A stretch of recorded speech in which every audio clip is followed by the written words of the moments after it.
नमस्कार, cook with कप्पीमध्ये तुमचं स्वागत आहे. आज मी इथे मुगाच्या डाळीचा ढोकळा करणार आहे. तो ढोकळा कसा करायचा ते तुम्हाला दाखवते. त्यासाठी मी इथे मुगाची डाळ घेतली. ती मुगाची डाळ 2 ते 2.5 तास भिजवून ठेवणार आहे मी. ही बघा, इथे अर्धा कप मुगाची डाळ घेतली आहे. ती मुगाची डाळ या भांड्यात घालून 2 ते 3 पाण्याने मी धुवून घेते. ही बघा, मुगाची डाळ 2 ते 3 पाण्याने धुवून घेतली. आता त्यामध्ये पाणी घालून मी भिजत ठेवणार आहे. 2 ते 2.5 तास भिजत ठेवायची आहे डाळ ही. आणि या मुगाच्या डाळीमध्ये पाव टीस्पून मेथी घालते. मेथीमुळे खूप छान टेस्ट लागते. आपण इडलीमध्ये आणि मेदूवडा करतो त्यावेळेला सुद्धा घालतो. तर त्या ढोकळ्याला सुद्धा खूप छान चव येईल. आता ही डाळ 2 ते 2.5 तास भिजत ठेवते. इथे झाकण घालून मी ही डाळ भिजत ठेवते. ही बघा, इथे मी मुगाची डाळ 2.5 तास भिजत ठेवली होती. आता कशी भिजली ते दाखवते तुम्हाला. हे बघा, किती सुंदर भिजली आहे मुगाची डाळ. आता ह्या मुगाच्या डाळीतलं पाणी मी काढून घेणार आहे आणि मिक्सरच्या भांड्यामध्ये घालून त्याची पेस्ट करून घेणार आहे. अगदी पूर्ण निथळलं नाही तरी चालेल, साधारण पाणी काढून घ्यायचं आहे. आणि आता ही डाळ मी मिक्सरच्या भांड्यामध्ये घालून घेते.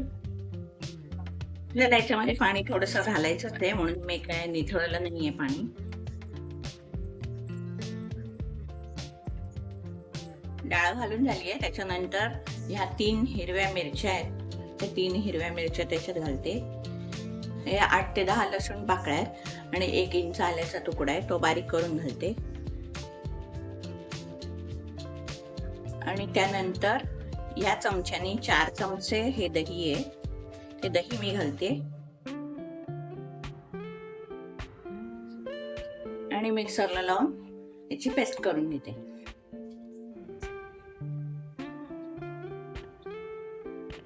बघा, इथे बारीक पेस्ट करून घेतली आहे. मी काय करते, इथे त्यामध्ये पाव कप तांदळाचं पीठ घालते आणि पाव कप रवा घालते. त्यात मी अजून अर्धी वाटी पाणी घालते. आपण रवा आणि तांदळाचं पीठ घातलंय ना मी, त्यामध्ये ते फिरलं पाहिजे म्हणून अर्धी वाटी मी इथे दह्याच्या वाटीतच घेतलंय. आणि आता हे पुन्हा मिक्सरला लावून घेते.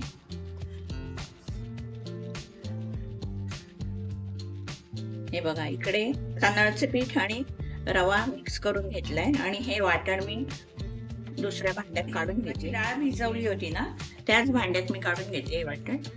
आता हे सगळं वाटण मी काढून घेते मिक्सरच्या भांड्यातलं. मिक्सरच्या भांड्यात 1-2 चमचे पाणी घातलं आणि ते पाणी त्यामध्ये ओतून घेते. आणि आता हे पीठ सगळं एकत्र करून घेते.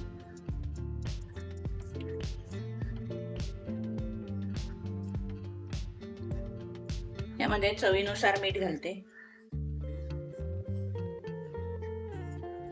आणि मीठ घालून छान एकत्र ढवळून घेते.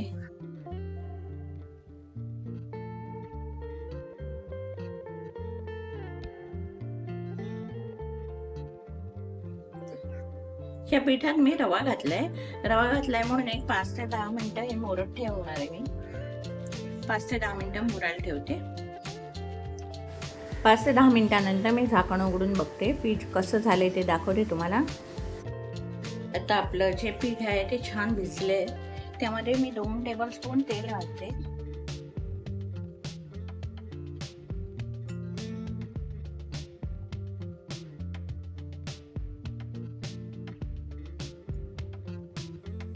हे बाजूला ठेवून देते. तर ते 2 ताटांना तेल लावून घेते. पाणी एका बाजूला उकळायला ठेवलेलं आहे.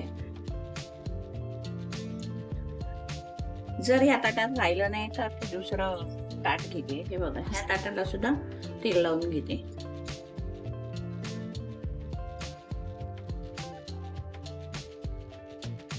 आता यामध्ये मी इनो घालून घेते. 1 टेबलस्पून इनो घालून घेते. हे बघा, 1 टेबलस्पून इनो घालते त्यामध्ये. इनो घालून त्यावरती 1 चमचा पाणी घालते.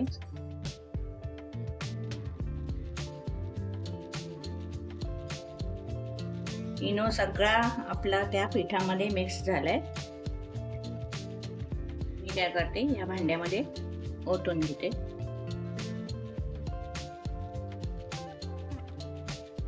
मी एवढंच घालते ताटामध्ये. या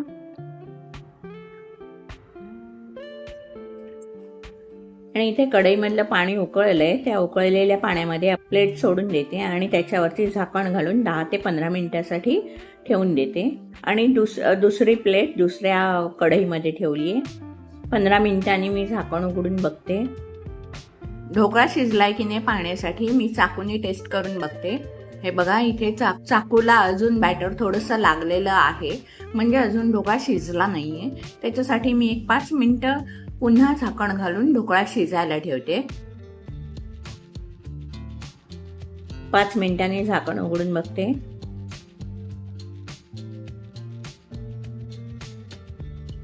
पुन्हा चाकूने टेस्ट करून बघते ढोकळा शिजलाय का. हे बघा, आता चाकूला काहीच लागलेलं नाही, म्हणजे ढोकळा छान शिजलेला आहे.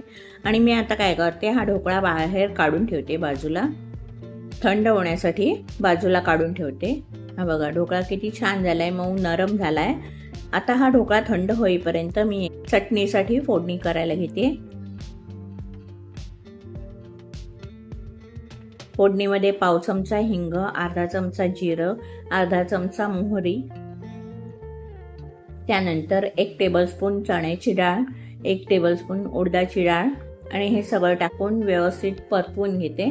त्यानंतर त्यामध्ये 4-5 कढीपत्त्याची पानं घालून घेते आणि 4-5 लाल मिरच्या घालते. आणि हे सगळं परतून झाल्यानंतर त्यामध्ये मी 1 मीडियम आकाराचा कांदा लांब चिरलेला होता तो घालून घेते. कांदा लालसर होईपर्यंत भाजायचा नाही, कांदा जेमतेम नरम झाला पाहिजे. आणि कांदा परतवून झाल्यानंतर 1 मीडियम आकाराचा टोमॅटो त्यामध्ये घालून घेते. टोमॅटो घालून सुद्धा छान परतवून घेते.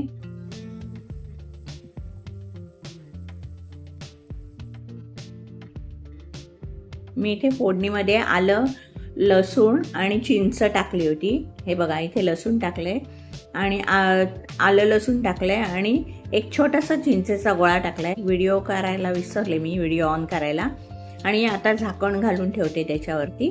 हे बघा, अजून जरा टोमॅटो शिजला पाहिजे, टोमॅटो छान शिजू दे म्हणून मी पुन्हा त्याच्यावरती झाकण घालून ठेवते. थोड्या वेळाने मी झाकण उघडून बघते. इथे चटणीचा कांदा टोमॅटो शिजून झालेलं आहे.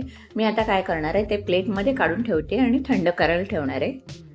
आणि हे थंड झाल्यानंतर आपण मिक्सरमधून काढून घ्यायचं आहे. चटणीचं साहित्य थंड होईपर्यंत मी इथे ढोकळा काढून घेते प्लेटमधून. आणि आता हा प्लेटवरती मी उपडा करून घेते ढोकळा. थोडंसं उपडा केल्यानंतर ते त्याच्यावरती थापटून घ्यायचे. हे बघा, किती सुंदर झालाय ढोकळा, मस्त झालाय. मी तो ढोकळा सरळ करते आणि त्याचे तुकडे करून घेते.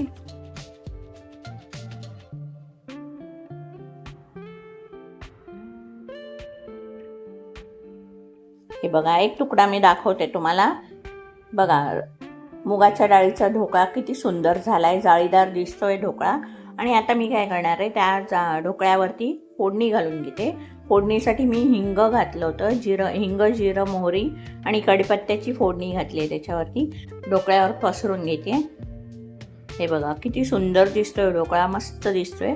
चवीला तर खूप छान लागतो. आणि आता ढोकळा बाजूला ठेवूया. मी इथे चटणी वाटायला घेते. चटणी वाटण्यासाठी मी मिक्सरमध्ये काढून घेते ते चटणीचं साहित्य.